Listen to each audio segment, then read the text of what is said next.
आज हमारे साथ जो शख्सियत हैं, आप उनको तो नहीं जानते होंगे, मगर जिनका उनके साथ एक खूनी रिश्ता है, जिनके लिए वो आजकल जाके नॉमिनेशन पेपर्स भी जमा करा रहे हैं। बेशक वो कुछ अर्सा पहले बोल रहे थे कि मेरी नहीं बनती बेटी का साथ। तो आज हमारे साथ सनम जावेद साहिबा के वालिद साहब, जावेद इकबाल खान साहब हैं। Sir, thank you so much sir. जी, आपका दिल आपका भी बहुत शुक्रिया। आपको मेरा इंतज़ार करना पड़ा। मैं पिछले 6-7 दिन से शदीद किस्म की मसरूफ़ियात में बिज़ी था। मैं कभी टाइम दे के लेट नहीं होता। लेकिन आज मैंने आपसे आते ही माज़रत कर ली थी कि मुझे कुछ अ, गैर मुतवक्को प्रॉब्लम्स की वजह से देर हो गई। जी। सर, गैर मुतवक्को प्रॉब्लम्स में तो आज एक बहुत बड़ी प्रॉब्लम आपने भी क्रिएट कर दी कि आज आप नॉमिनेशन पेपर्स जमा कराए सनम जावेद साहिबा के तहरीक इंसाफ की तरफ से। आज मैं सुबह 8 बजे से निकला हुआ था और आज मेरा प्रोग्राम था कि सनम जावेद को जो उसकी पार्टी ने जो अब बाकायदा पीटीआई का हिस्सा है। आज से मेरा ख्याल में 10 दिन तक पहले तक वो पीटीआई का हिस्सा नहीं थी। She was just social media activist.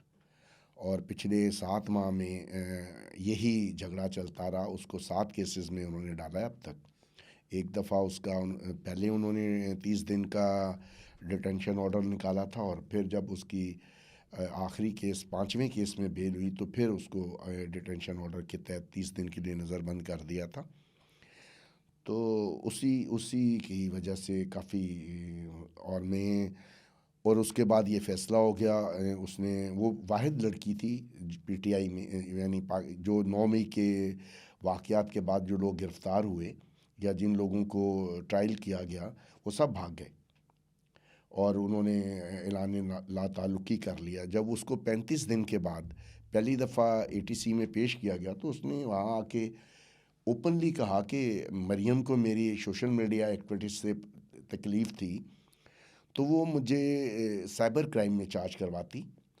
उसके ख़िलाफ़ मैंने बहुत सारे प्रोग्राम किए हैं। मैंने बिलावल के बारे में भी बहुत सारे कमेंट्स किए हैं, ज़रदारी साहब के बारे में भी किए हैं। इसी बात में जब ये बात हुई थी, इसी बात में मैंने उसको रोका था। तो वो मेरे ख़िलाफ़ जो है वो साइबर क्राइम का मुकदमा करवाती अगर वो कोई इंसान की बच्ची है तो। उसने मेरे पे टेररिज्म का पर्चा डाला है और मुझे मुल्क दुश्मन और गद्दारी, पाकिस्तान की मिलिट्री इस्टेब्लिशमेंट के ख़िलाफ़ साजिश करना और ये करना वो करना, इनको शर्म नहीं आई। तो मैंने कहा छोड़ो, अब जो हो गया इसको जाने दो। उन्होंने कहा पापा अभी मैं कैद हूँ ना, तो मैं जब बाहर आऊँगी तो मैं पहली औरत होंगी जो बाकायदा प्रेस कॉन्फ्रेंस करके ये ऐलान करूँगी कि मैं पीटीआई ज्वाइन कर रही हूँ। अच्छा, यानी कि सर आपकी बात सुन के मुझे जो अंदाज़ा हुआ कि सनम का जेल में जाना सिर्फ़ मरियम नवाज़ की काविशों का नतीजा है, यानी कि इसमें मिलिट्री एस्टेब्लिशमेंट का कोई हाथ नहीं है। 100% उसको जब देखें, अगर उसके ख़िलाफ़ कोई चार्ज होता। आज ये एक हाई लेवल मीटिंग थी जो हमने हाई कोर्ट में रिट की हुई है उसके डिटेंशन ऑर्डर नंबर 966 को कैंसिल करवाने के लिए। उसमें जस्टिस बाकर साहब ने गवर्नमेंट को ये इंस्ट्रक्शन दी है कि वो इस पे मुझे उन्हें वजह बताए कि बार बार उसके ख़िलाफ़ क्यों। उन्होंने बल्कि बड़े मज़ाहिया अंदाज में कहा कि हमने तो ये सुना था कि सीरियल किलर होते हैं, ये पहला पहला देख रहे हैं जिसमें सीरियल एफआईआर्स हो रही हैं। तो आपको क्या प्रॉब्लम है उस लड़की से? उन्होंने आप मुझे बताओ। तो वो फिर हमने उन्होंने मुझे एडवाइस भी किया कि जी आप जाके एक जो होम सेक्रेटरी हैं उनको एक अपनी रिप्रेजेंटेशन डालें कि क्या इशू है। तो मैंने वो डाली थी। तो आज एक हाई लेवल मीटिंग थी जिसमें डीसी, आईजी और होम डिपार्टमेंट और इंटरनल सिक्योरिटी के जो एडिशनल सेक्रेटरी हैं उनका और जो एडिशनल सेक्रेटरी प्रिजनर हैं, जेलर जो है जेल का, उन सब को बुलाया गया था। उसमें भी मैंने यही बात पॉइंट आउट की थी कि सनम का पहले दिन से ये क्लेम है कि मेरा पीटीआई से कोई ताल्लुक़ नहीं है, मैं सोशल मीडिया एक्टिविस्ट हूँ। और मैं जैसे बाकी फ़नकार या जो भी सोशल मीडिया पे वो अपना एक प्रोग्राम करती है, उसका नाम है आफ्टर शॉक। उसमें वो जैसे सुहेल अहमद साहब या दूसरे कॉमेडियंस किसी को भी डमी बना के उसके बाद यस जी उनके बारे में बात करती है। और बेसिकली वो इमरान खान साहब को उनके क्रिकेट के दौर से पसंद करती है, जब वो बच्ची थी और वो क्रिकेट खेलते थे। तो वो थोड़ा-सा जो है थोड़ा-सा नहीं बल्कि बहुत ज़्यादा दूसरों पे क्रिटिसाइज़ करती थी और इमरान खान को बिला वजह डिफेंड कर रही होती थी। सर देखा जाए तो जितनी ऑडियंस की परसेप्शन है, क्योंकि ऑनेस्टली मुझे नहीं पता था कि वो कोई प्रोग्राम करती हैं, लेकिन मेरी जो परसेप्शन है जहाँ पर मैंने देखा, मैंने तो उनको हमेशा ज़मान पाक के आगे जो जब ये रात को महफ़िलें होती थी, इवन के वहाँ पर वो कहते थे ज़मान पाक पहुँचो के ट्रेंड्स चलते थे ट्विटर के ऊपर, तो मैंने तो सिर्फ उनको तभी वहीं पर देखा। इवन के रात 2-3 बजे भी ट्वीट्स आ रही होती थी कि यहाँ पर सारे पहुँचो। तो हमारी परसेप्शन के अकॉर्डिंग, ऑडियंस की परसेप्शन के अकॉर्डिंग, वो तो सिर्फ ज़मान पार्क में ही होती थी और वहाँ पर ट्रोलिंग करी होती थी ख़ास किस्म की, चाहे वो मरीम नवाज़ साहिबा के लिए हो, चाहे वो किसी भी इन्फ्लुएंसर के लिए हो। नहीं, ऐसा है अदील, ऐसा है, बिल्कुल ऐसा भी करती थी वो। देखो, बात ये है कि उसकी वो एक ये सारा कुछ हुआ है जब इमरान खान साहब को उनके ख़्याल में, जो कि मेरा ख़्याल नहीं है, उनको नो कॉन्फिडेंस के तहत बाहर निकाला गया इक़्तिदार से। और जो फिफ्थ जनरेशन हाइब्रिड वार के जो खालिक थे, उन्होंने 12 साल जिन लोगों की माइंड मेकिंग की थी कि पाकिस्तान में सभी लोग बुरे हैं स्वाए इमरान खान के, और जो लोग उस वक्त, ज़ाहिर है सनम उस वक्त में भी अपनी कॉलेज यूनिवर्सिटी लाइफ में थी, उन्होंने वो आके कहती थी बस जी हमें तो एक अच्छा बंदा, हमारा जो मिलिट्री हेड है उसने भी कह दिया है कि जी वो बड़ा ईमानदार है, हमारा तो चीफ जस्टिस भी ये कह रहा है कि जी वो सादक और अमीन है, तो बस जी पापा बस पाकिस्तान में वही एक बंदा है, बाकी सारे करप्ट हैं। तो एक आपने माइंड मेकिंग की उसके लिए, जब आपकी जो कि आज 7-8 करोड़ के करीब आपकी यूथ है, आप में से उसमें से अब मेरे ख़्याल में अगर मैं बहुत भी रफ़ कैलकुलेट करूं तो मोर देन 65% से ज़्यादा लोग जो हैं यूथ के लोग जिनकी एज अंडर 30 है या 35 भी है, वो इमरान खान को सपोर्ट करते हैं। और उसका बेसिक रीज़न वही ब्रेन वॉशिंग थी जो पाकिस्तान की जुडिशरी ने और पाकिस्तान की मिलिट्री इस्टेब्लिशमेंट ने मिलकर सोशल मीडिया, अपना इलेक्ट्रॉनिक मीडिया और उनके थ्रू सिविल लीडरशिप को गंदा करने के लिए प्लान की थी। ठीक है, सिविल लीडरशिप गंदी हो गई। अब ना कोई बंदा ये मानने के लिए तैयार है कि नवाज शरीफ जो है वो चोर नहीं है, कोई ये मानने के लिए तैयार नहीं है कि मौलाना फजलुर रहमान साहब जो हैं वो उनके जो बुरे बुरे नाम लेते हैं उस तरह उनको नाम लेते हैं, उसी तरह। और वो उस जो यूथ को फिफ्थ जनरेशन हाइब्रिड वॉर के नाम पे तैयार किया गया, उसका कप्तान जो है इमरान खान को बना दिया गया। अब वो उसको सच्चा समझना शुरू हो गए। अब ये कहते हैं कि जी अब क्योंकि वो उनकी बात नहीं मान रहा था, या उसको इस बात का प्रॉब्लम था कि मेरे कहने के मुताबिक नहीं चल रहे। एज ए चीफ एग्जीक्यूटिव उसको पता नहीं था कि जब आप किसी से बेगिंग करके इक़्तिदार लेते हैं तो उसके कॉन्सिक्वेंसेस तो होते हैं। यानी कि आप ये समझते हैं और आप इस बात को एडमिट करें कि इमरान खान साहब ने 2018 में बूट पॉलिश की है। 2018 में जो हुआ वो तो सारे समझते हैं क्या हुआ था। अच्छा, आपका ताल्लुक तो पाकिस्तान पीपल पार्टी से है, मैं अभी बड़े फ़ख्र से कहता हूँ मेरा ताल्लुक पीपल्स पार्टी से है। तो आप एक नज़रियाती इंसान होने के साथ सियासत का पूरा नज़रिया जानने वाले शख्स हो के आपने कभी घर में इन्फ्लुएंस नहीं कर पाए कि बच्चों को बता नहीं पाए सियासत होती क्या है? क्योंकि अभी आपने कहा कि आपने इलेक्शंस भी लड़े, तो आप ऑब्वियस सी बात है मेंबर कन्विंसिंग भी करते होंगे, तो आप लोगों को समझाते होंगे नज़रिया क्या होता है। तो घर में क्या नाकामी हुई नज़रिया समझाने के ऊपर कि ये हालात ऐसे पैदा हो गए? बीबी की शहादत के बाद मैंने अमली तौर पे जो पॉलिटिक्स है उससे किनारा कशी कर ली थी, क्योंकि उस ज़माने में मुझे I was the town candidate का टाउन नाज़म के कैंडिडेट का उम्मीदवार कैंडिडेट था फ्रॉम 3 पार्टीज से, पीपल्स पार्टी, नून लीग और जमात इस्लामी, और मेरे मुकाबले में सरदार आदल उमर साहब थे। तो उस वक्त हमारे पास जो 526 या 27 वोट थे उसमें से 436 या 27 वोट इन 3 पार्टियों के पास थे। ठीक है, और मुझे बुला के ये कहा गया कि जी अगर आप पीपल्स पार्टी छोड़ दें और उस वक्त के जो फौजी आमिर थे उनके साथ बात कर लें तो हम अपना कैंडिडेट विड्रॉ करा लेंगे। बट आई सेड कि मैं पॉलिटिक्स अपनी इनर सेटिस्फेक्शन के लिए करता हूँ, नौकरी के लिए नहीं करता। मैं चाहता हूँ कि पाकिस्तान का हर आदमी अपने जो हल्फ है उसमें दी हुई जो उसकी ज़िम्मेदारियाँ हैं उसकी लिमिट्स के अंदर रह के काम करे। तो मैंने कहा जी ये पॉलिटिक्स मेरा काम है या लोगों के मुंतखब करदा नुमाइंदगान का काम है। जो भी अदारा है उसको उसको जब भी कोई नौकरी दी जाती है तो उससे एक हल्फ लिया जाता है कि आप ये काम करोगे, ये काम नहीं करोगे। तो अगर कोई आदमी, कोई भी अदारा या उस अदारे का कोई भी आदमी उन लिमिट्स को क्रॉस करता है तो आइन के आर्टिकल 6 के तहत वो मुल्क से गद्दारी कर रहा होता है। और मुझे एक्सेप्ट नहीं था, और मैं क्योंकि सिस्टम को तब्दील नहीं कर सकता था। मैंने यहाँ पे देखा कि पाकिस्तान में लोगों की कोई पॉलिटिकल आइडियालॉजी नहीं है, वो शख्सियत परस्ती में मुलव्वस हैं। किसी को बेनज़ीर पसंद थी तो किसी को नवाज शरीफ था तो किसी को अब इमरान खान साहब पसंद है। तो ज़ाहिर है ये आइडियालॉजी की सियासत तो हो ही नहीं रही, अब तो मफादात की सियासत हो रही है या पावर गेम, पावर पॉलिटिक्स कह लें इसको।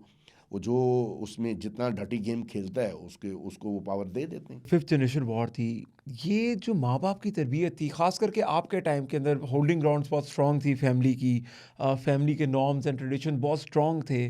तो सर ये इसने घरों के अंदर जो माँ बाप की तरबियत थी, इसने उसमें भी पानी फेर दिया कि बच्चे अपने माँ बाप के ख़िलाफ़ आके खड़े हो गए, उन्होंने ऐसे डिसीजन लेना शुरू कर दिए। हाँ, ज़ाहिर है हम बच्चे होते थे तो जब फ़ौजी ट्रक गुज़रता था तो हम हाथ हिलाते होते थे खड़े होके, अपने स्कूल के बाहर ऐसे-ऐसे कर रहे तो होते थे। इन्होंने अगर जो 9 मई वाला एक हमारा 9 मई का हमारा एक नहीं, उस एग्ज़ाम है। 9 मई के देखें, पाकिस्तान के जो 3 सूबे दूसरे हैं पंजाब के अलावा, वहाँ पे तो पहले से ही लोगों को बहुत सारी ग्रीवेंसेस थी, ठीक है? गैर कानूनी मिसिंग पर्सन्स का होना या बाकी मामलात जो हैं वहाँ हो। सर अभी रिसेंटली एक बलोच इशू पाकिस्तान में चल रहा है और जिसको पीटीआई बहुत ज़्यादा सपोर्ट कर रही है, और बीइंग अ नज़रियाती वर्कर मुझे उम्मीद है कि आप इस बात को डिनाई करेंगे और आप इस बात से खुश नहीं होंगे। लेकिन अभी देखें ना, वहाँ पर बलोच सेपरेटिस्ट मूवमेंट जो चल रही है उसमें एक महरांग बलोच है आई थिंक, वो उनको पीटीआई ख़ास करके बहुत ज़्यादा सपोर्ट कर रही है, जिनके वालिद साहब खुद जो थे वो बीएलए या बीएलएफ जिसको बलूचिस्तान लिबरेशन आर्मी या फोर्स आप कह लें, वो उनके उसके मेंबर थे। साथ उनकी कज़न भी है जिनका नाम है आई थिंक सीमी बलोच, सीमी अदब बलोच करके उनका नाम है, जिनका आई थिंक पूरा उनको पता है। वो बस उनके अंदर इतना फ़र्क है कि वो इस्टेब्लिशमेंट के ख़िलाफ़ बात नहीं करती, लेकिन उनको प्रॉपर डिटेल पता है मिसिंग पर्सन की। लेकिन सिर्फ इस्टेब्लिशमेंट के ख़िलाफ़ बात ना करने पर तहरीके इंसाफ महरांग बलोच को मार्केट कर रही है, और बहुत ज़्यादा कि जी सेपरेशन करवा दें, ये कर दें, वो कर दें। देखिए, हर बात का, हर एक्शन का रिएक्शन होता है।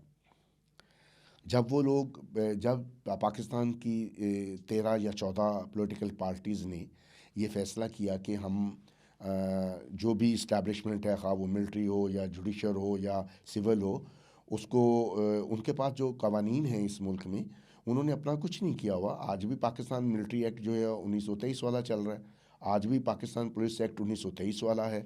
आज भी जुडिशल एक्ट जो है 1923 वाला है। उसमें जो माइनर सी अमेंडमेंट्स हुई वो 1960 में हुई। तो सर ऐसा क्या हुआ ये पिछले जो 2018 के बाद जो ख़ास करके 3 साढ़े 3 साल है कि हमें पता चला कि जितना भी हमने सिस्टम बनाया था, जो 75 साल से हम फॉलो कर रहे हैं 1923 का कानून, वो फ्लॉड था।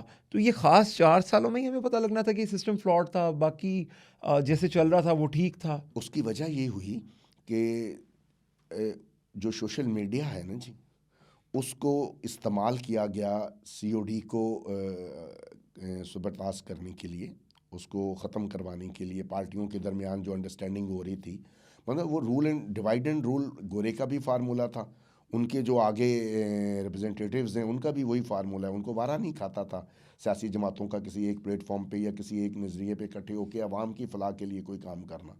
उस वक्त उन्होंने इमरान खान साहब को यूज़ किया, और जब उनको यूज़ करने जा रहे थे तो जो जनरेशन जिसकी एक्सेस अब बहुत बड़ी है सोशल मीडिया पे, उनको ये ब्रीफ किया गया by the military establishment, by the उस वक्त की जुडिशल इस्टेब्लिशमेंट, कि सारे चोर हैं और सिर्फ इमरान खान ठीक है। अब अगर कसूरवार आप कहते हैं कि जी यंग जनरेशन है, आपने फिर उनको एक कप्तान बना के भी दे दिया जिसको आपने सादक और अमीन भी डिक्लेयर कर दिया। आप पिछले 2014 टू ऑनवर्ड 8-9 साल से सारे लोगों को यही कहते रहे। अब वो बंदा उसके बारे में मेरी भी राय, मैं भी कोई उसके बारे में अच्छी राय नहीं रखता था उस वक्त तक, जब तक वो जेल नहीं गया था। यानी मेरी भी राय थी कि वो जेल जाने से डरता है, वो नशा करता है, वो करैक्टर वाइज फ़लाँ है फ़लाँ फ़लाँ है। मगर उसने जेल जाके वो भी गलतफ़हमी लोगों की दूर कर दी कि मैं नशा करता हूँ। हाउएवर, वो नवाज शरीफ साहब की तरह बार बार ये करने के लिए तैयार नहीं था कि जूते खा के मुझे क्यों निकाला और फिर बाहर बैठ के टूं टूं करके मुझे दोबारा रख लो। वो बेसिकली पठान है ना, तो वो थोड़ा सा उसमें वो वाला। पठानों पे मेरी एक रिजर्वेशन है। मैं कौमियत पे बिलीव नहीं करता, मैं एक एगलिटेरियन सोसाइटी चाहता हूँ। लेकिन देखा जाए तो अभी इमरान खान ने सिर्फ पठानों को चूज़ किया। आपके नाम में भी खान आता है, आपकी बेटी के नाम में भी खान आता है। फिर इमरान खान साहब ने जिनको कहा कि मैं आप में इमरान खान देख रहा हूँ, शेर अब्दुल मरवत, जो कि बहुत ही बदतमीज़ी वाला लहजा बना के प्रोग्राम तो बढ़ गया कहते हैं, फिर बदतमीज़ी का कल्चर प्रमोट कर रहे हैं। वो भी कहते हैं कि जी इमरान खान ने मुझे ज़िम्मेदारी की और मैं केपीके में लोगों को मुतहरिक करूँगा। और फिर वहाँ पर जलसे किए उन्होंने, पंजाब में नहीं किए उन्होंने। फिर साथ जो पीटीआई के अब चेयरमैन हैं, भी गौहर अली खान साहब। तो क्या खानों के लिए कोई ख़ास हमदर्दी है, या पंजाबियों को क्यों नहीं इतनी इम्पोर्टेंस दी जाती कि उनको भी मौका दिया जाए? किसी पंजाबी को कहते कि भाई तुम भी पीटीआई का हिस्सा हो तो तुम जाके इलेक्शन लड़ लो, या तुम जाके केपी के अंदर जाके कोई जलसे अरेंज कर लो। सर इस पे आप क्या कहेंगे? वो आपको एक बात बताऊं, जो हिस्ट्री है वो ये कहती है कि जो 5 दरियाओं के दरमियान वाली जगह है जिसको पंजाब कहते हैं, पंजाब मीन के 5 दरियाओं के दरमियान वाली जगह, ये एक खुशहाल खित्ता था। और यहाँ पर हमेशा जो बारूनी अनासर हैं ना जी, खा वो रशिया से आएँ या टर्की से आएँ या फ्रांस से आएँ, वो आके यहाँ कब्ज़ा कर लेते थे। ये लोग खुशहाल थे, ये जंगो जदल में यकीन नहीं रखते थे। इनके डीएनए में ये बात है कि ये किसी के आगे प्रोटेस्ट नहीं करते हैं, ठीक है। इन्होंने कभी प्रोटेस्ट नहीं की थी। पहली दफ़ा ये प्रोटेस्ट उस वक्त स्टार्ट हुई जब एक पंजाबी लीडर जिसको बनाया गया था नवाज शरीफ को, जब उसको निकाला तो उसने ये खप डाली कि मुझे क्यों निकाला, ठीक है। जब उसने वो निकाला जी मुझे क्यों निकाला, वोट को इज्जत दो, तो जो उनके फॉलोअर्स थे उन्होंने उसको बहुत ज़्यादा सपोर्ट किया। एक माहौल, क्योंकि वो एंटी पीपल्स पार्टी सारा वोट बैंक जो है वो नवाज शरीफ के पास था और वो उसको मिलिट्री इस्टेब्लिशमेंट ने बना के दिया था सारा कुछ। तो उस वक्त उसकी एक मेजर सपोर्ट थी पंजाब में। तो उस सपोर्ट की वजह से उसको ये एडवांटेज हासिल हुआ कि जो लोग उसके फॉलोअर्स थे उन्होंने कहा कि नहीं जी वो ठीक नहीं कर रहे, उन्होंने साढ़े लीडर नू कढ़िया, ठीक है। अब बिल्कुल उसका रिएक्शन हुआ, उसको ले आए और जिन लोगों जिसको ला के कप्तान मुकर्रर किया था, जब उसको उस तरह इस्तेमाल करने की कोशिश की तो आगे से लड़ पड़ा। अरे तो अगर नवाज शरीफ ने किया था तो आप भी करेंगे? क्या नवाज शरीफ ने क्या किया था? जाग पंजाबी जाग, मैंने कहा था। यानी कि अगर किसी ने कोई चीज़ की है तो आप भी उसको कॉपी करेंगे। आप इसको सपोर्ट करते हैं? मैं बिल्कुल नहीं करता। तो इमरान खान फिर किसी पंजाबी को हुकूमत क्यों नहीं देते कि भाई तुम जाओ और पेशावर में जाके कोई पंजाब की तरफ से कोई जाके प्रोटेस्ट अरेंज करो, कोई जलसा अरेंज करो? तो सर ये फिर जो मौजूदा सूरत हाल है पाकिस्तान की, ख़ास करके 2018 के बाद, इसका ज़िम्मेदार आप किसको समझते हैं? इसका ज़िम्मेदार जो है वो टोटली पाकिस्तान की मिलिट्री इस्टेब्लिशमेंट और पाकिस्तान की जुडिशल इस्टेब्लिशमेंट है, जो सियासत में इंटरफेरेंस से बाज नहीं आ रही। अच्छा, और अभी भी आपको लगता है कि बिल्कुल नहीं आ रही। ये क्या हो रहा है? अगर आपको मैं बताऊं, सनम को 7 माह 9 दिन के बाद जो आखिरी मुकदमा है जिसका नंबर है एफआईआर नंबर है 410, उसमें गिरफ्तार किया जाता है, जो 13/3/2028 का है, 9 मई से कोई 2 महीने पहले का है, ठीक है। उसमें गिरफ्तार कर लेते हैं, उसी दिन उसका डिटेंशन ऑर्डर भी जारी कर देते हैं। इन्वेस्टिगेशन होती है। वो हमारा जो इन्वेस्टिगेशन अफसर है वो इतना इंटेलिजेंट है कि पहले वो उसकी जो गिरफ्तारी है या रिमांड जो है 5वीं या 6वीं दफ़ा जो फिज़िकल रिमांड या जुडिशल रिमांड मांग रहा है, ऑन द ग्राउंड ऑफ ये मांग रहा है कि ये सोशल मीडिया एक्टिविस्ट है, हमने इसकी फ़ोटोग्राफिकल टेस्ट करवाना है और इसका वॉइस टेस्ट कराना है। और वो कोर्ट में खड़ा होके कह रही है कि जी जिस वीडियो को ये कोट कर रहे हैं वो मेरी है और मैं ये कह रही हूँ कि पुलिस अवाम पे तशद्दुद कर रही है, चला के देख लो। और अवाम को मार पड़ रही है और पुलिस वाले इसलिए बचे हुए हैं कि इनकी वर्दियाँ मोटी हैं और ये आंसू गैस फेंक। नहीं, उसमें तो एक ऐसा क्लिप भी है जिसके अंदर वो कह रही हैं कि चलो कोर कमांडर हाउस की तरफ चलो सारे। नहीं, ऐसा कोई उसकी तरफ से ऐसा कोई क्लिप नहीं है। जो सनम जावेद साहिबा की एक बहन भी हैं, पॉलिटिक्स में बहुत ज़्यादा एक्टिव, ख़ास किरदार था उनका 9 मई के इंसिडेंट के अंदर। कहाँ पर है वो आजकल? वो जब सनम जावेद वाला मामला हुआ ना जी, पहले 1 माह तक मेरे घर को भी नो गो एरिया बना दिया गया था। मैं भी अपने घर में नहीं था। हालांकि मेरे घर पे पीपल्स पार्टी का बहुत बड़ा सा फ्लैग भी लगा हुआ है आज भी।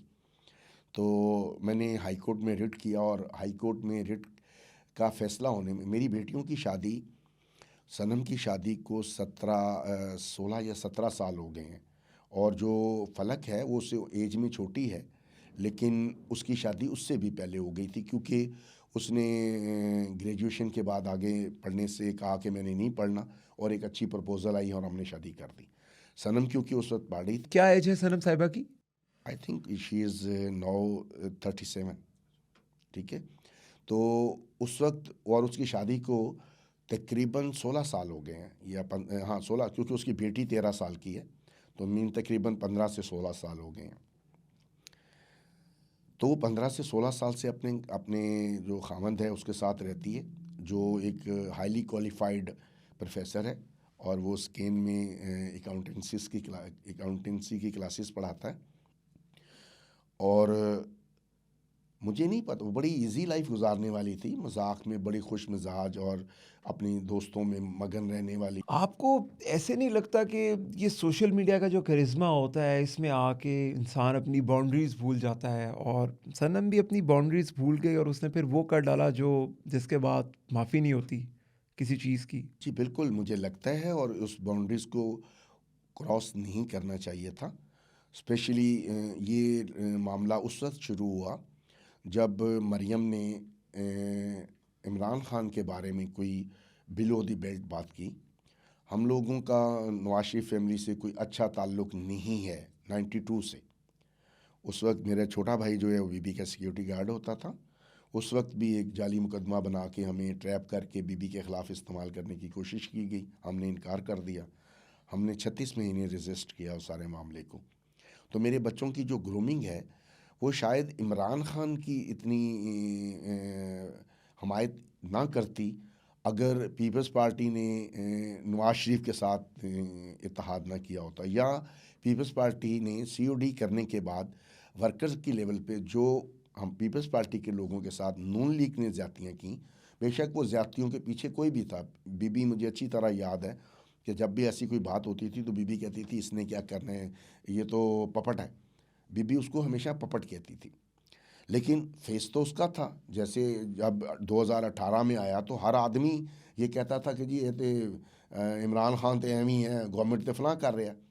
तो इसी तरह का जो माहौल था ना, उसमें जो लोग नवाज शरीफ से नफ़रत करते थे और पीपल्स पार्टी में रहना चाहते थे, और पीपल्स पार्टी को 1977 के बाद पंजाब में इक़्तिदार नहीं दिया गया, उसको रोका गया लेफ़्ट के लोगों को ज़बरदस्ती करके।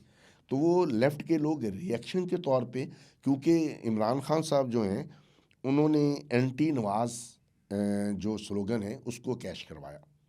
और उस वक़्त क्योंकि इस्टेब्लिशमेंट जो है वो नवाज शरीफ से नाराज़ थी, वो उस वक्त का जो आर्मी चीफ़ है उसने उस पर हाईजैकिंग, जो रोज़ पूछता है कि जी सुबह में वज़ीर आज़म था तो शाम को मैं हाईजैकर कैसे हो गया, वैसे ही हो गया जैसे एक दिन पहले इमरान खान जो है वो वज़ीर आज़म था, दूसरे दिन वो सैफर का मुलज़िम हो गया, ऐसे ही हो गया। यानी कि आप तो फिर सारा कसूर इस टाइम पे मिलिट्री और एस्टेब्लिशमेंट के ऊपर डाल रहे हैं। अब देखिए, प्रॉब्लम ये है कि अगर आप रूट कॉज को नहीं देखेंगे, अब मुझे बताएं कि साकिब निसार को किसने कहा था कि उसको सर्टिफिकेट दे?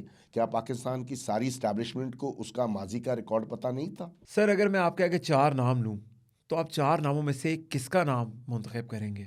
नवाज़ शरीफ, मौलाना फज़लुर रहमान, आसिफ अली ज़रदारी और इमरान खान। आसिफ अली जरदारी। क्यों? इस वक्त जो पाकिस्तान में माहौल है ना जी, जो दो पॉलिटिकल पार्टीज़ ने सियासत को ज़ाती दुश्मनी में कन्वर्ट कर दिया हुआ है, उसमें ना तो इक़्तिदार इस वक़्त इमरान खान साहब को देना चाहिए, ना नवाज़ शरीफ को देना चाहिए। वो दोनों सियासत नहीं कर रहे हैं अब, वो ज़ाती दुश्मनी। तो आपने तो नॉमिनेशन जमा करवा दी, आप चाह रहे हैं कि आपकी बेटी जीते ना? नहीं, मुझे इससे नहीं, देखें जीतना ना जीतना उसका मसला है। उसने उसने तो जेल में कह के आज से 10 दिन पहले तक तो मुझे भी नहीं पता था कि वो कैंडिडेट होने जा रही है। तो 10 दिन पहले 14 तारीख को मुझे बताया गया कि सनम ने, डॉक्टर यास्मीन राशिद साहिबा जो है ना, वो मेरी पार्टी की बहुत इम्पोर्टेंट शख्सियत रही हैं और सोशल वेलफेयर के हवाले से उनका। लेकिन डॉक्टर यास्मीन राशिद की तो बहुत ज़्यादा हेटेड स्पीच है। ये जिस टाइम के ऊपर ज़मान पार्क के आगे होते थे, वहाँ पर तो वो बार-बार कह रही होती थी कि सनम जावेद और फलक जावेद, इवन के नाम भी लेके लड़कियाँ रात को लेट आके बैठ जाती हैं और माहौल ख़राब कर रही हैं। रात 10 बजे के बाद कोई लड़की ना आके बैठे वहाँ पर। तो नहीं, अब उन्होंने मुझे कहा कि मैंने सनम को अडॉप्ट करना है। तो क्या ये हिपोक्रेसी नहीं है? नहीं होता हो बिल्कुल। अगर मैंने नहीं सुना कि नहीं, नहीं, ये तो बहुत चला है, ये तो हर अच्छा, बंदे को इस बात का मे पता बी है। मैं, क्योंकि मैंने आपको बताया मैं सोशल मीडिया एक्टिविटीज़ में, मुझे तो मोबाइल की ये यूज़ आता है कि कॉल आ गई है, उसको रिसीव करना है। मैक्सिमम कोई अगर मेरे पास पड़ा हुआ है मैटर, उसको मैंने व्हाट्सएप पे कैसे फॉरवर्ड करना है। अगर किसी ने मुझे लोकेशन बता दी है तो उसको यूज़ करके वहाँ पहुँच जाना है। यास्मीन राशिद साहिबा पीपल पार्टी में होती थी। मैं आपको बता रहा था कि यास्मीन राशिद साहिबा जो हैं, वो पीपल्स पार्टी में डॉक्टर विंग की जो हैं हमारी प्रेसिडेंट होती थी पीपल्स पार्टी की, और उनकी सोशल जो एक्टिविटीज़ हैं वो बहुत बड़ी थी और वो बहुत क्लोज थी पार्टी के। तो उस ज़माने से मेरा उनके साथ ताल्लुक़ है। मैं उनको बहन की तरह, मुझे नहीं पता, उनको शायद उनको ये पता नहीं होगा कि सनम जावेद और फलक जावेद मेरी बेटियां हैं। उस टाइम पे तो ऑब्वियसली नहीं पता, किसी को भी नहीं पता था, क्योंकि मैं उनकी किसी एक्टिविटीज़ में उनको सपोर्ट नहीं करता था और वो पिछले 17 साल से अपने खामदों के साथ अलग अलग ज़िंदगी गुजार रही थी। वो तो जब आखिरी दफ़ा मेरे घर आई और जब मुझे शिकायत की गई कि जी सनम ने बिलो दी बेल्ट बात की है, तो मैंने उसको बुलवाया। मुझे वो ट्यूट भी नहीं पता था या क्या था वो। मैंने उसको बुला के पूछा कि आप कह रहे थे कि अभी इस शुरू होने से पहले कि जब बीबी ने माफ़ कर दिया था, तो मैंने भी माफ़ कर दिया था। मैंने अपने भाई का खून माफ़ किया हुआ है। मेरे भाई को कत्ल करवाया था ब्लैकमेलिंग में नवाज शरीफ वगैरह ने, ठीक है, और वो उस वक्त बीबी को ब्लैकमेल करना चाह रहे थे, ठीक है, तो हमने भी कर दिया था। जी जी, उनके थ्रू एक ऐसी स्टेटमेंट लेना चाहते थे जो बीबी शहीद, मेरे दरमियान, मेरे भाई के दरमियान या नहीद खान को पता है। वो आज भी एक राज है मेरी ज़िंदगी की तरह कीमती। मैंने आज भी, और वो क्योंकि गलत था, मैं आज भी, हमने उसको रेजिस्ट किया 36 महीने। और हमारे साथ, ये तो आप कह रहे हैं ना, सनम तो एक जेल में बैठी हुई है। एक भाई का मर्डर हो गया था, एक को सजाए मौत दी थी, वो रफ़ीक ताड़ड़ जो है, जिसके हाथ पे लिख के ये फैसला करवाता होता था नवाज शरीफ। और उस वक्त एक दिन मेरे भाई जो हैं उनको कोड लखपत जेल रखा जाता था, मुलाकात की पाबंदी होती थी। मैं होम डिपार्टमेंट जाता था, वहाँ से ऑर्डर बनवाता था कि मुझे कल अपने भाइयों से मिलना है। तो वो मुझे 3 बजे ऑर्डर देते थे। जब मैं 3 बजे ऑर्डर लेके कोट लखपत जेल पहुँचता था, तो पता चलता था कि 4 बजे ऑर्डर इशू हो गया है कि उनको मुल्तान जेल भेज दें। मैं फिर जाता था, उस सारे अमल में 1 हफ़्ता लग जाता था, क्योंकि उस वक्त वज़ीर आज़म नवाज शरीफ थे और वज़ीर आला शहबाज शरीफ साहब थे। सारी सिविल एडमिनिस्ट्रेशन जो है उनके कंट्रोल में थी। मैं 4-5 दिन खपने के बाद फिर ऑर्डर लेता था। मैं यहाँ से ट्रेवल करके मुल्तान पहुँचता था, मुझे पता चलता था जी वहाँ से उनको सियालकोट भेज दें। सर वो टाइम ज़्यादा अच्छा था कि ये टाइम ज़्यादा अच्छा है? वो मुश्किल था, वो ज़्यादा मुश्किल मुश्किल। था। तो सर फिर अगर मौजूदा हालात को देखें तो फिर ये टाइम में तो आप मिलिट्री ज़्यादा बेहतर नहीं बाकी सारी चीज़ों से, कि आप इतने रिलैक्स बैठे हुए हैं, ना कोई आप पे भी मुकदमा है। ऑब्वियसली जो सनम ने एक एक्टिविटी की है 9 मई वाली, तो वो तो उसके कॉन्सिक्वेंसेस देख रही है। तो ये टाइम ज़्यादा बेहतर नहीं है कि आप सुकून से बैठे हैं यहाँ पर? नहीं, देखें, पाकिस्तान की हिस्ट्री में पॉलिटिकली ऐसा नहीं हुआ था कि आप घर की औरतों को उठा के उनको पेनलाइज करके सियासत करें। नहीं देखे ना, ये जो माहौल एक ख़ास क्रिएट किया गया कि कोर कमांडर हाउस को आग लगाई गई, और कोर कमांडर हाउस की ख़ास इंपॉर्टेंस होती है। नहीं, पहले तो ये डिसाइड हो जाए कि वो कोर कमांडर हाउस है या जना हाउस है। नहीं, नहीं, मैं आपको बता रहा हूँ, मैं बड़े वसूख के साथ बता रहा हूँ, वो कोर कमांडर हाउस है। और जिसको आग लगाई गई। कोर कमांडर हाउस है। आपकी आपकी मेरी जो इन्फॉर्मेशन है, मेरी इन्फॉर्मेशन के मुताबिक उस इलाके में किसी आदमी की ज़रूरत नहीं है कि चिड़िया वहाँ पे पर मार जाती।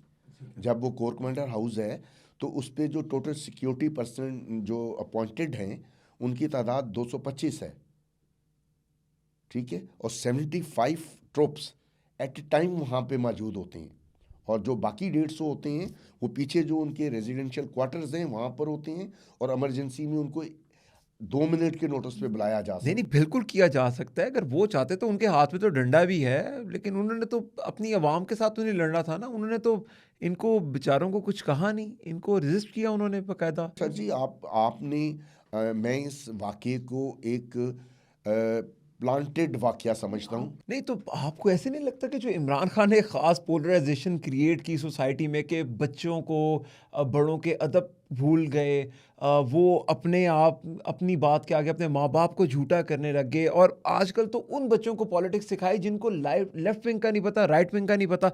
मुझे बहुत उम्मीद है कि आपने अपने घर में ज़रूर सनम को बताया होगा कि लेफ्ट विंग क्या होती है, राइट विंग क्या होती है। बहुत बहुत बहुत। तो मैं आपको बड़ी श्योरिटी से बताता हूँ कि पाकिस्तान की 95% अवाम को लेफ्ट विंग और राइट विंग की सियासत का पता ही नहीं है, ना इन्होंने पता लगने दिया। पता नहीं पता। मगर ये आपसे सियासत की बात करेंगे, और उस कौम को जब बताया जाए जिसको तैयार किया गया इस बेस के ऊपर, के बताया गया कि जी सियासत कुछ नहीं होती, लेफ्ट और राइट कुछ नहीं होता, राइट एंड रॉन्ग होता है, उनको जब बताया गया कि कोर कमांडर को घर को आग लगा दो, यही एक वाहिद हल है, तो उन्होंने तो आग लगा ही देनी थी। अब फौजियों के पास 2 हल थे, या तो वो सबको ढेर कर देते, या अब उनको कहते यार हमारे अपने लोग हैं और इनको हम कुछ नहीं कह सकते, जो कि उन्होंने किया। वो अगर चाहते तो उनके पास डंडा भी था, उनके पास पिस्तौल भी थी, वो सब कुछ कर सकते थे, उन्होंने तो रेजिस्ट किया। और क्या चाहिए फिर? उनकी पतलूनें पकड़ के लहराना हवाओं में जस्टिफाइड है। वो एक बुरी बात थी, उसको नहीं होना चाहिए। लेकिन मेरा कहना ये है कि क्या किसी इंडिपेंडेंट इन्वेस्टिगेशन में ये साबित हो गया है कि वो वाक़या पीटीआई वालों ने करवाया? मेरे पास एक ऐसी ऑडियो मौजूद है जिसमें सनम की रिकॉर्ड, जो मेरे से सनम ने इन्फॉर्मेशन शेयर की, वो कह रही है कि, और उसकी ऑडियो मौजूद है जिसमें वो ये कह रही है कि मैं पापा, मुझे नहीं कह रही, वो अपने उस वक्त के ऑडियंस को कह रही है कि मैं यहाँ खड़ी हूँ लाहौर, मॉल ऑफ लाहौर के बाहर, सामने जना हाउस नज़र आ रहा है, और ये पता नहीं कौन लोग हैं जो ट्रकों से उतर के अंदर घुस रहे हैं और लोगों को दावत दे रहे हैं अंदर जाने की। वो अपने उनको रोको, ये क्यों जा रहे हैं अंदर? मतलब आप पहले ये तो मैं तो ये कहता हूँ, ये मुझे नहीं पता इमरान खान क्या कहता है या नहीं कहता, मैं तो ये कहता हूँ ये सारा कुछ राना सनाउल्लाह की जिम्मेदारी थी। अच्छा, अब हम वाइंड अप की तरफ आते हैं, और मैंने इस प्रोग्राम के रिकॉर्ड करने से पहले कुछ एक ट्वीट की थी जिसमें मैंने बताया था कि मैं आपके साथ रिकॉर्डिंग में जा रहा हूं, तो कुछ लोगों के सवालात आए हैं, उनमें से कुछ सवालात मैं आपके लिए पढ़ूंगा। सर तौसीफ़ अहमद साहब का सवाल है आपसे कि सनम जावेद साहिबा कानूनी तौर पर पाबंद सलसिल हैं, इनको क्यों इलेक्शन लड़ाया जा रहा है? कि वो अपने हलके में इलेक्शन कैंपेन भी नहीं चला सकती? अगर लड़वाना ही है तो फलक को इलेक्शन लड़वाएं, उसको कहाँ पर छुपा के रखा है आपने? उन्हें कहें कि आप फेयर इलेक्शन करवा दें। मैंने आज किसी और जगह भी ये बात की थी, आप फेयर इलेक्शन करवा दें, और नवाज शरीफ साहब से कहें कि 2 दिन हैं उनके पास अभी पेपर दाखिल करने के लिए। मुझे नहीं पता वो एबटाबाद में दाखिल कर रहे हैं या वो गुजरात से चौधरी शुजात के साथ करके वो दाखिल कर रहे हैं। आप नवाज शरीफ साहब को ये कहें कि वो सनम के अगेंस्ट पेपर जमा करा दें। सनम जेल से नहीं आएगी बाहर, अगर उसकी बेल भी हो जाएगी, डिटेंशन ऑर्डर भी ख़त्म हो जाएगा, मैं उसको नहीं लेके आऊँगा। अगर वो नवाज शरीफ को ना हरा दे तो मैं ये अपने घर सारा कुछ उसके हवाले करके ना नवाज शरीफ के पाकिस्तान से चला जाऊँगा। आप यानी कि चैलेंज करेंगे कि सनम नवाज शरीफ के खिलाफ इलेक्शन लड़े? यस। देखें, सनम, आपने मेरे से क्वेश्चन किया कि फलक को क्यों नहीं कह रहे। मैंने सनम को नॉमिनेट किया है, ना मुझे मालूम है कि फलक को किसने। लेकिन आप समझा तो सकते हैं। मैं वाई, अब जितना मैंने आपको बताया जो उसके साथ हुआ है, अब मैं उसका बहुत सारी बातें ऐसी हैं जो मैं आपके साथ शेयर नहीं कर सकता जो उसके साथ किया गया है। नहीं, तो अगर हम तो ट्रांसपेरेंसी पे चलाएंगे सब कुछ जी, लेकिन बात ये है कि जब हर उस आदमी ने जिसने 8 महीने में उसको विक्टिमाइज़ किया, उसने ये कहा कि तुम्हारे साथ ये सलूक इसलिए हो रहा है क्योंकि नानी, तुमने सोशल मीडिया पे मरियम को नानी का खिताब दिया था। नानी कह रही है कि जब तक मुझसे ये माफ़ी नहीं मांगेगी मैं इसकी नाक से लकीरें निकलवा तो दूँ। यानी कि फ़ौज का अमल दखल नहीं है सनम के केस में? नहीं, बिल्कुल भी नहीं है। मैं नहीं समझता फ़ौज का अमल दखल होता तो मुझे पहले दिन जो पैगाम भिजवाया गया था वो बड़ा क्लियर था और हमने क्लियर जवाब दे दिया था कि जी, मैंने उनसे कहा था कि मैं अपने बेटी के किसी भी जो पॉलिटिकल आइडियोलॉजी है उसको उसके लिए फोर्सफुली शिफ्ट करने की कोई बात नहीं एक्सेप्ट करूँगा। एलिगेंट लेडी का आपसे सवाल है, वो पूछ रही हैं कि आप लेफ़्ट की आइडियोलॉजी पे बिलीव करते हैं, तो क्या ऐसी वजह थी कि आप सनम को एक तो कन्विंस नहीं कर पाए, और दूसरी तरफ ये पूछ रही हैं कि एक तरफ इमरान खान रियासत मदीना की बात कर रहा था, दूसरी तरफ सनम जावेद वेस्टर्न कपड़े पहन के रात को 2-3 बजे अपनी वीडियोस बना के ज़मान पार्क के आगे से वो पोस्ट कर रही होती थी। तो ये इस बारे में आप क्या कहेंगे? हाँ, ये बात हुई। आपको मैंने शायद मीडिया पे उसने ख़ुद भी किसी टॉक शो में बैठ के ये बात की थी कि मेरे पापा ने मेरे घर पे आने में पाबंदी लगा दी है क्योंकि मैंने उन्हें रोका था कि जी आप मेरे लीडर के बाद, इमरान खान मेरे लीडर, उस वक्त उसने मेरा लीडर नहीं कहा था, आप इमरान खान को सख्त नापसंद करते हैं और उसके बारे में उल्टी सीधी बातें करते हैं। तो वही प्रिंसिपली डिसाइडेड कि हम आपस में, मैं, सनम, फलक, आपस में पॉलिटिक्स में डिस्कस नहीं करेंगे ताकि हमारा जो आपस में एक दूसरे का लिहाज है, क्योंकि जो बच्चे हैं ना, अब नई जनरेशन है, वो ये समझती है कि वो हम जो बुज़ुर्ग हैं हम कोई 100 साल पीछे की ज़िंदगी गुजार रहे होते हैं। मैंने 1.5 साल पहले उसको समझाया था कि जो इमरान खान साहब कर रहे हैं वो ठीक नहीं है। अगर उनको एक लीगल डेमोक्रेटिक वे से गवर्नमेंट से निकाला गया है तो उनको एज ए ऑपोजिशन लीडर अपना रोल अदा करना चाहिए। वो सेंट्रल गवर्नमेंट में बैठें, उनके पास 2 सूबों की 4 सूबों की, पंजाब, KPK, कश्मीर और गिलगित बल्तिस्तान की गवर्नमेंट है। वो गवर्नमेंट को वो पॉलिसीज़ दें जो वो चाहते थे और वो इम्प्लीमेंट नहीं हो सकी और इमरान के उसके थी, आवाम की फेवर्स में थी। अगर इमरान खान साहब, अगर वो क्या है मंजूर पस्तीन या कुछ इस तरह के जो 2-3 लोग हैं वो जो ब्लोच बेल्ट से ताल्लुक़ रखते हैं, अगर वो एक स्टेटमेंट देते हैं या वो मरियम मज़ारी साहिबा जो हैं, उन जो भी उनका ग्रुप है, अगर वो एक स्टेटमेंट देते हैं तो दूसरे दिन उनको उनके घरों से उठा के 2-2 3-3 साल को जेल में बंद कर दिया जाता है। स्टेट इतनी कमज़ोर नहीं थी कि अगर इमरान खान अपने ज़मान पार्क में बैठ के जनरेशन जो है न्यू जनरेशन जिसका उसको कप्तान बना के भेजा गया था, उनको ये बताता रहता और ये आराम से स्टेट उस वक्त बैठी रहती, उस वक्त क्यों उसके ख़िलाफ़ एक्शन नहीं लिया गया? उसको 9 में ही होता ही ना, उसको पकड़ लेते। क्या पाकिस्तान की स्टेट इतनी कमज़ोर थी कि वो 4-5 हज़ार बंदे पकड़ तो लेते, लेकिन सनम जावेद और फलक जावेद की तो ट्वीट्स आती थी कि खान हमारी रेड लाइन है, कोई इसको हाथ लगा के दिखाए, तमाम इंसाफी ज़मान पाक पहुँचे, तो लोग वहाँ पर पहुँच जाते थे। आती। उनके पास क्या तोप थी? नहीं, प्रॉब्लम तो ये है, स्टेट अब अपने लोगों को कैसे मार सकती है? कब नहीं मारा? जब भी ज़रूरत पड़ी है मार देते हैं।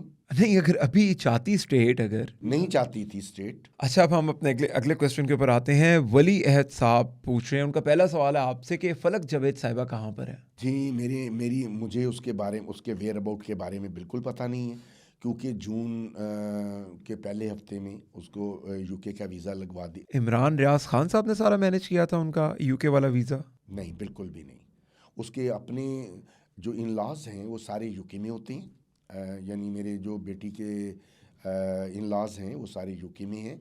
तो उनकी तरफ से आया था और उन्होंने, जब सनम पकड़ी गई थी तो उन्होंने फ़ौरन कहा कि आप हमारे पास आ जाओ, वीज़ा लग गया था। उसके बाद से हमने क्योंकि 1 माह तो खुद सोचें कि अगर स्टेट का इतना ही कंट्रोल होता जो आप बता रहे हैं, तो स्टेट एग्जिट कंट्रोल लिस्ट में सनम फलक जावेद का नाम डाल देती, वो बाहर कभी फ्लाई कर सकती थी। उस वक़्त ऐसा नहीं। सर, दुनिया की छठी बड़ी फ़ौज है, पाकिस्तान का अदालती निज़ाम 138वें में से 129वें नंबर पर आता है, लेकिन ये फ़ौज को 190 या 200 ममालिक में से छठे नंबर पे आती है। तो ये फ़ौज तो कुछ भी कर सकती है सर। आप क्या चाहते हैं कि इसका PIA वाला हाल हो जाए, या इसका भी तमाम दूसरे इदारों वाला हाल हो जाए, ये भी डिफ़ॉल्ट हो जाए, करप्ट हो जाए, बैंक करप्ट हो जाए? क्या चाहते हैं फिर आप? नहीं होना चाहिए, बिल्कुल नहीं होना चाहिए। फ़ौज देखें, फ़ौज को सिर्फ वो काम करना चाहिए, अगर आप किसी मोची से किसी मरीज़ की स्टिचिंग कराने लग जाएंगे, क्या वो जस्टिफाई करेगी? वो बहुत अच्छा मोची होगा, वो चमड़े में बहुत मोटे चमड़े में से भी अपने औजार के साथ बहुत अच्छी सिलाई करता होगा, लेकिन वो डॉक्टर के काटे हुए पेट को अगर स्टिच करेगा तो मरीज़ तो मर जाएगा ना।